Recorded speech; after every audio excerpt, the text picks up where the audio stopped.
જો આ પાણી પીવાઈ ગયા આપણે રેડી આ છે પરબ અને પાછળ છે મંદિર મંદિરમાં થોડો મોટો મોટો જોઈ શકો છો તાવમાં ધોવા નથી આ બોલ્યા હે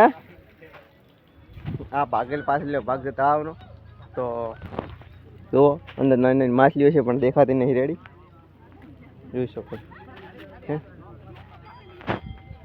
આપણે બારી પ્રસાદી લીધી રહી હાથમાં રેડી જો આ બધું મંદિરનો ભાગ છે આ બાજુ બધે ચારે બાજુ લે ભાઈ પકડી પ્રસાદી મોટા લોકો જે પણ હસુ એટલે હસુ સહુ અને હમણાં મંદિર બને રેડી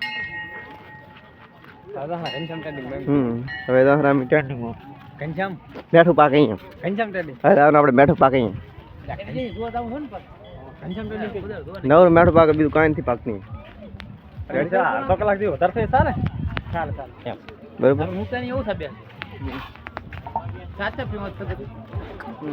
તો આપણે નવરું મેઠું લેવા રેડી સફરજન લેવાના થાય આપણે હા 5 કિલો સફરજન લઈ લે ભાઈ પાસે પહેલાં દઈ દઉં આજે કોઈ બોલે મિત્રો જોઈ શકો છો આપણે સફરજન લેવાનું છે રેડી આપણે સફરજન લઈ જો 5 કિલો સફરજન લઈ જાય